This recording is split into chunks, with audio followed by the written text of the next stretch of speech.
नमस्कार, शाम के 7 बज गए। आप देख रहे हैं देश दिन भर और मैं हूं रिचा अमरुद और मैं हाजिर हूं देश भर की तमाम अहम खबरों के साथ। सबसे पहले आपको मुख्य खबरें बता दें। आज बात होगी श्रीनगर की, जहां उस वक्त माहौल गर्म हो गया जब जामा मस्जिद के बाहर एक बार फिर पाकिस्तान के झंडे लहराए गए और पुलिस और प्रदर्शनकारियों के बीच झड़प भी हुई। इससे पहले जम्मू कश्मीर पुलिस ने सैयद अली शाह गिलानी को हिरासत में लिया था। इसके अलावा राजधानी दिल्ली में सेंट स्टीफेंस कॉलेज के प्रिंसिपल थम्पू पर लगे नए आरोपों के बाद उन पर इस्तीफे का दबाव बढ़ता जा रहा है और सामाजिक और राजनीतिक कार्यकर्ताओं ने उनका जमकर विरोध किया और निष्पक्ष जांच की मांग की है।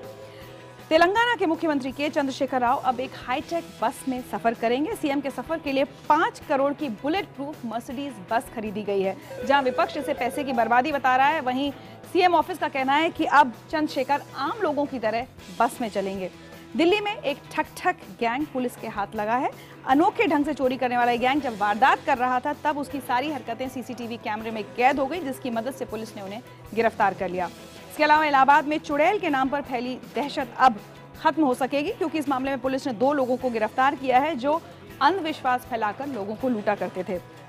साथ ही गुजरात के सूरत में एक सब इंस्पेक्टर ने दुकान के बाहर बैठे एक शख्स पर जमकर डंडे बरसाए।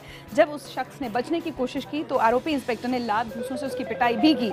सब कुछ सीसीटीवी में कैद है, लेकिन पुलिस के आला अधिकारियों ने अभी तक इस पर कोई कार्रवाई नहीं की है। ये सारी अहम खबरें, लेकिन सबसे पहले बात करते हैं दिल्ली की और ठक ठक गैंग की।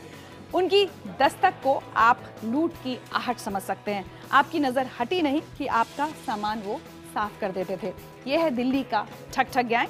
सड़क पर निकलने वाले लोगों को ये गैंग बेहद शातिराना ढंग से लूटा करता था।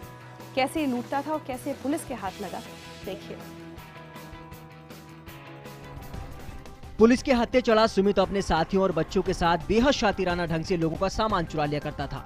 दरअसल सुमित और उसका गैंग राह चलते लोगों को सड़क पर उनके रुपए गिरे होने या चलती गाड़ियों को टायर पंक्चर होने जैसा झांसा देकर रोक लेता था। जब एक सदस्य उसे बातों में फंसाए रहता था तो दूसरा सदस्य गाड़ी से सामान साफ कर देता था। ठक ठक गैंग से कुख्यात इस गैंग की कई शिकायतें पुलिस के पास आ चुकी थी, जिसके बाद साउथ ईस्ट दिल्ली पुलिस की स्पेशल स्टाफ टीम जांच में जुटी और सीसीटीवी की मदद से इस गिरोह का पर्दाफाश कर दिया। मेन लड़का जो सुमित है वो हमें मिला है। उसके साथ 2 और बच्चे थे जो जुवेनाइल हैं। तो सुमित को इसमें फिर अरेस्ट किया गया है। पुलिस ने इन बदमाशों के पास से 16 लाख रुपए की ज्वेलरी बरामद की है। इन्होंने ये ज्वेलरी सनलाइट इलाके में एक गाड़ी से चुराई थी। मदनगीर में रहने वाला ये गैंग ज्यादातर साउथ दिल्ली में वारदात को अंजाम देता था। बहुत लंबे वक्त से दिल्ली में ठक ठक गैंग इस तरह से ऑपरेट कर रहा था। अच्छी बात है, पकड़ा गया, लेकिन दिल्ली पुलिस हर मामले में इतनी मुस्तैद नहीं दिख रही। कल रात शालीमार बाग इलाके में बेखौफ बदमाशों ने पहले बेधड़क एक घर में लूटपाट की, फिर एक लड़की को अगवा करके भी ले गए, लेकिन अभी तक पुलिस किसी को गिरफ्तार नहीं कर पाई है। दिल्ली के शालीमार बाग में रहने वाली इस बुजुर्ग महिला के चेहरे पर दहशत अब भी कायम है। देर शाम इंदु अपने पति चंद्र प्रकाश के साथ घर में बैठी थी, तभी 2 बदमाश घर में घुस आए। उन्होंने बंदूक के बल पर लूटपाट को अंजाम दिया। यही नहीं, वो जाते जाते उनकी 23 साल की बेटी को भी साथ ले गए और ये धमकी दी कि अगर मुंह खोला तो वो उसे मार देंगे। उन्होंने गन के जरूर से सारा सामान लेके गए और ज्वेलरीज भी ले गए और धमका के भी, और बेटी को भी लेके गए और साथ में कोई हमारी हेल्प के लिए आगे नहीं आया। दहशतजदा परिवार ने पुलिस को सूचित किया। बाद में पुलिस ने लड़की को कश्मीरी गेट इलाके से तो बरामद कर लिया है, लेकिन बदमाशों की अब तक उन्हें कोई खबर नहीं है। वहीं इलाके में दिन दहाड़े हुई इस खौफनाक वारदात से लोग डरे हुए हैं। और बात दिल्ली के बहुत ही रेप्यूटेड सेंट स्टीफेंस कॉलेज की, जहां के प्रिंसिपल वॉल्सन थम्पू पर लगे नए आरोपों को लेकर अब उन पर इस्तीफे का दबाव लगातार बढ़ता जा रहा है। और केंद्रीय मानव संसाधन विकास मंत्रालय ने सेंट स्टीफेंस कॉलेज प्रबंधन से कहा है कि पीड़िता के आरोपों की जल्द से जल्द जांच पूरी की जाए। दिल्ली यूनिवर्सिटी की एग्जीक्यूटिव काउंसिल के कुछ सदस्य थम्पू के खिलाफ कड़ी कार्रवाई करने की मांग कर रहे हैं। बता दें कि सेंट स्टीफेंस कॉलेज के एक शिक्षक पर यौन उत्पीड़न का आरोप लगाने वाली छात्रा ने खुलासा करते हुए प्रिंसिपल थम्पू पर आरोप लगाया है कि उसे यौन उत्पीड़न का केस वापस लेने के लिए कहा गया था। छात्रा के मुताबिक उसे आरोपी प्रोफेसर के खिलाफ लगे यौन उत्पीड़न के मामले को वापस लेने के लिए प्रिंसिपल थम्पू ने प्रलोभन भी दिए और कहा कि अगर वो केस वापस लेती है तो उसका रिसर्च वक्त पूरा कर दिया जाएगा। छात्रा ने थम्पू और अपने 4 मुलाकातों में हुई बातचीत को भी रिकॉर्ड किया है। इसे पुलिस को सबूत के तौर पर पेश किया है। जो ऑडियो क्लिप जिसकी आप बात कर रहे हैं, इस एविडेंस को हम इवेल्युएट करेंगे, तो इसमें अगर कुछ ऐसा इंक्रीमेटरी कुछ होगा तो फिर जो उसमें फिर अप्रोप्रिएट कार्रवाई करनी होगी वो हम करेंगे। वहीं राजनीतिक दलों और सामाजिक कार्यकर्ताओं ने भी मामले की निष्पक्ष जांच की मांग की और कहा कि इस मामले का सच सामने आना चाहिए। उधर महिला आयोग के मुताबिक वो पहले ही इस मामले को संज्ञान में ले चुका है। आयोग का कहना है कि इस मामले में बेहद कड़ा कदम उठाया जाएगा और दोषी को सजा मिलेगी। इस बीच आपको बता दें, आरोपी प्रोफेसर सतीश कुमार की गिरफ्तारी पर 17 अगस्त तक के लिए स्टे लग गया है। कल देर शाम कार दुर्घटना में जख्मी हुई सांसद हेमा मालिनी की हालत अब ठीक है, वो खतरे से बाहर हैं। उनके ड्राइवर को गिरफ्तार किया गया था, लेकिन जिसे जमानत पर बाद में छोड़ दिया गया। बहुत दुख की बात है कि इस हादसे में एक बच्ची की मौत हो गई है। आगरा से जयपुर आ रही बीजेपी सांसद हेमा मालिनी की मर्सिडीज कार की दौसा के पास मिडवे पर एक ऑल्टो कार से जबरदस्त टक्कर हो गई।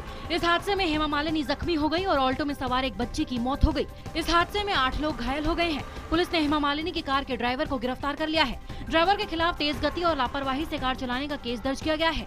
हेमा के ड्राइवर पर धारा 337, 338 जिसमें तेज गति से वाहन चलाना और अनियंत्रित वाहन चलाना और धारा 304 यानी गैर इरादतन हत्या की धाराएं लगाई गई हैं। पुलिस के मुताबिक ड्राइवर ने ये बात मान ली है कि तेज रफ्तार के चलते ये हादसा हुआ है। वहीं अस्पताल में भर्ती हेमा मालिनी को देखने उनकी बेटी ईशा देओल अस्पताल पहुंची। ऑल्टो में सवार 2 लोगों को भी इलाज के लिए जयपुर लाया गया है। और अब बात करते हैं वीवीआईपी कल्चर की। तो महाराष्ट्र के मुख्यमंत्री देवेंद्र फडणवीस पर यह आरोप लगा है कि उन्होंने एयर इंडिया की एक फ्लाइट जो कि न्यूयॉर्क जा रही थी उसको बेवजह लेट कराया। लेकिन अब फडणवीस के समर्थन में 2 सहयात्री आए हैं जिन्होंने ट्वीट कर सीएम की बात का समर्थन किया है कि फ्लाइट फडणवीस की वजह से लेट नहीं हुई थी। ट्विटर पर दुष्यंत और अरविंद शाह नाम के 2 लोगों ने ट्वीट कर लिखा कि वो एयर इंडिया की उस AI-191 उड़ान में मौजूद थे जिसे लेट कराने का आरोप महाराष्ट्र के सीएम फडणवीस पर लगा है। दुष्यंत ने लिखा है कि मुख्यमंत्री और उनका प्रतिनिधिमंडल समय पर पहुंच गया था। तो दूसरे पैसेंजर अरविंद शाह ने लिखा है कि मैं उनके पीछे बैठा था और उन्होंने फ्लाइट रोकने के लिए नहीं कहा था। और इसी मामले में खुद सरकार में शामिल शिवसेना ने ही मुख्यमंत्री पर निशाना साधा है। अपने मुखपत्र सामना में शिवसेना ने फडणवीस से सवाल पूछा है कि क्या मुख्यमंत्री किसी बीमार के लिए भी प्लेन रुकवा सकते हैं। शिवसेना लगातार महाराष्ट्र सरकार और खुद प्रधानमंत्री पर तीखे बयान करती रहती है। महाराष्ट्र सरकार में बीजेपी की सहयोगी शिवसेना ने एक बार फिर अपनी सरकार पर हमला बोला है। इस बार मामला है राज्य के मुख्यमंत्री देवेंद्र फडणवीस को वीआईपी ट्रीटमेंट का। शिवसेना ने अपने मुखपत्र सामना में लिखा है कि क्या जिस तरह की सहूलियत मुख्यमंत्री को दी गई वैसे ही दूसरों को भी दी जाएगी। सामना में लिखा है कि अगर ये सही है कि एक अफसर बिना पूरे दस्तावेज फ्लाइट में चढ़ गया था तो ये बेहद गंभीर मसला है। विमान की उड़ान में देरी इसलिए हुई क्योंकि मुख्यमंत्री के साथ जा रहे अफसर परदेसी का पासपोर्ट घर से मंगवाया गया था। क्या यही सहूलियत किसी बीमार या फिर शारीरिक तौर पर कमजोर व्यक्ति को दी जाती जो अपने दस्तावेज घर भुलाया हो। बढ़ते हैं अगली खबर की तरफ। पूर्व रॉ चीफ AS दुल्लत के खुलासे ने सरकार को मुश्किल में डाल दिया है। दुल्लत के मुताबिक कांधार हाईजैक कांड के वक्त केंद्र के ऑपरेशन में कई खामियां थीं।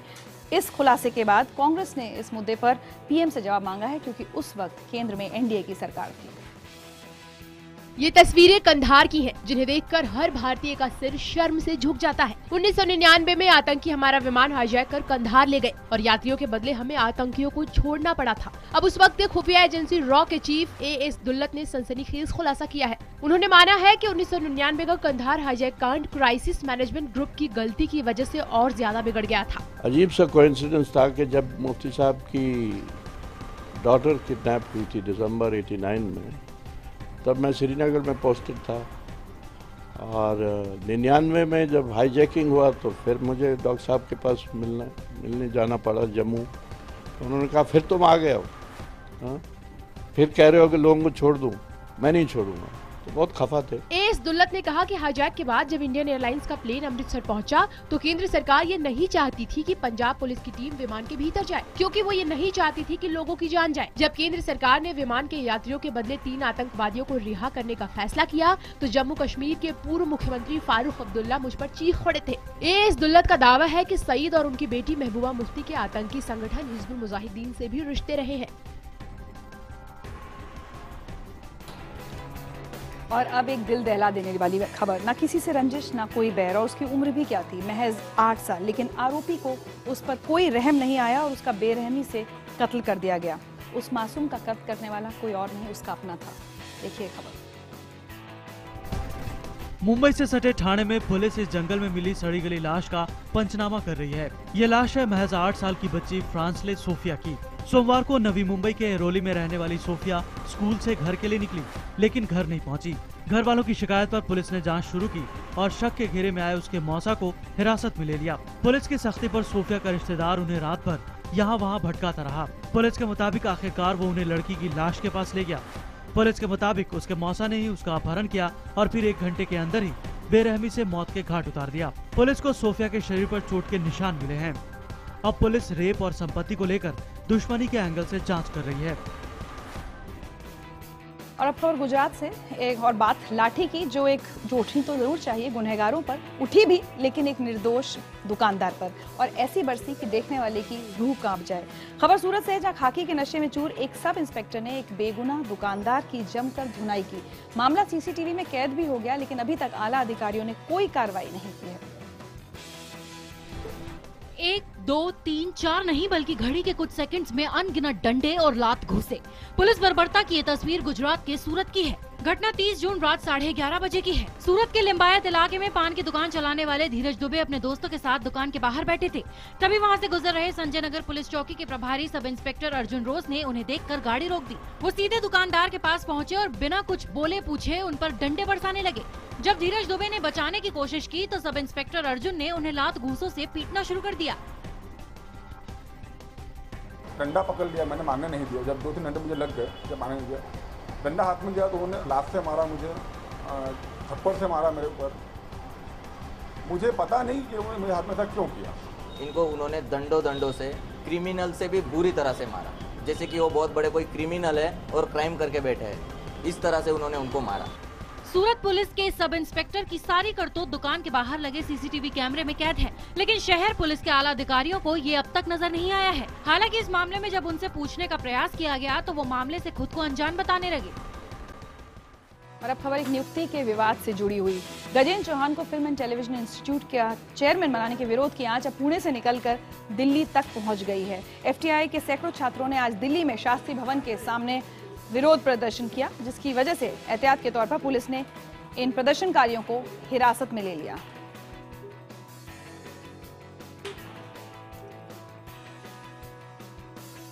अब बात आम आदमी पार्टी की, तो कांग्रेस ने आम आदमी पार्टी के 29 और विधायकों पर फर्जी डिग्री और गंभीर केसेस के आरोप लगाए हैं। कांग्रेस नेता अजय माकन ने आरोप लगाया है कि आपके 29 विधायकों के खिलाफ गंभीर मामले हैं। माकन ने कहा कि ये 29 विधायकों के खिलाफ लोकायुक्त को अर्जी देंगे।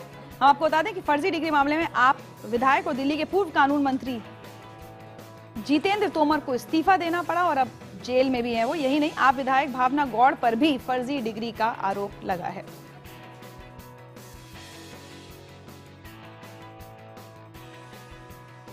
और खबर तेलंगाना से, जहां मुख्यमंत्री के चंद्रशेखर राव के लिए 5 करोड़ रुपए की बुलेट प्रूफ मर्सिडीज बस खरीदी गई है। मुख्यमंत्री कार्यालय के मुताबिक मुख्यमंत्री चंद्रशेखर भी राज्य के दूसरे नागरिकों की तरह सरकारी बस से चलेंगे। काश कि सब आम लोग ऐसी बस में चल पाते। सीएम दफ्तर ने कहा है कि लग्जरी बस नहीं है, इसमें सिर्फ 12 सीटें और काम करने के लिए बीच में जगह भी है। बताया जा रहा है कि सीएम अब हेलीकॉप्टर से कम और बस से ज्यादा सफर किया करेंगे। वहीं विपक्ष ने इसे जनता के पैसों की बर्बादी बताया है।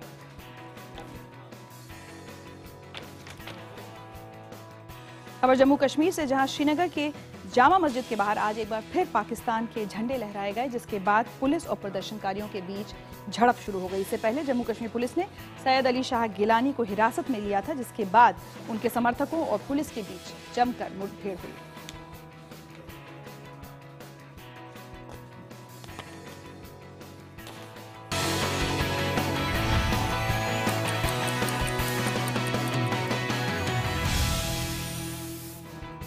आप देख रहे हैं देश दिन भर। अब खबर उत्तर प्रदेश से, समाजवादी पार्टी अध्यक्ष मुलायम सिंह यादव बेशक दावे करते रहते हैं कि उनके नेता उनके कंट्रोल में रहते हैं, लेकिन जो स्थिति है वो अलग लगती है। ताजा मामले में समाजवादी पार्टी के पूर्व राज्य मंत्री और अयोध्या के विधायक तेज नारायण पांडे ने भारतीय पुरातत्व विभाग के एक अधिकारी दिलीप जायसवाल की जमकर पिटाई करवा दी। दरअसल तेज नारायण पांडे ने गुलाबबाड़ी में रोजा इफ्तार रखा था। आरोप है कि जब दिलीप जायसवाल ने गुलाबबाड़ी का गेट खुलवाने से मना कर दिया तो पूर्व मंत्री ने अपने आदमियों के जरिए उनकी पिटाई करवा दी। दिलीप जायसवाल का आरोप है कि पूर्व मंत्री ने अपने बॉडीगार्ड से उन्हें बुलवाया था, लेकिन उनके पहुंचने पर तेज नारायण के आदमियों ने उनकी जमकर पिटाई कर दी।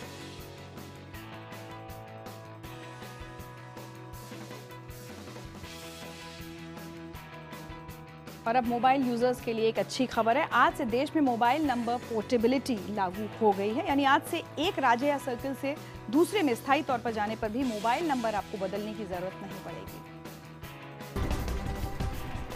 अभी तक सिर्फ एक मोबाइल सर्किल के बीच ही ऑपरेटर बदलने पर अपना नंबर बनाए रखने की इजाजत थी। बता दें, इससे पहले 20 जनवरी 2011 में भी मोबाइल नंबर पोर्टेबिलिटी की सुविधा शुरू की गई थी, लेकिन उस सुविधा के तहत कोई भी उपभोक्ता केवल अपने राज्य में ही अपना ऑपरेटर बदल सकता था। National mobile number portability NMNP ऐसी सर्विस है जिसके तहत कंपनियां मोबाइल यूजर्स को सर्किल बदलने यानी एक राज्य से दूसरे राज्य में जाने के बावजूद सेम नंबर पर बिना रोमिंग चार्ज लिए मोबाइल सर्विस देंगी। यानी सर्कल बदलने पर अपना मोबाइल नंबर बदलने की जरूरत नहीं होगी, तब भी नहीं जब आप अपना मोबाइल सर्विस प्रोवाइडर बदल लें।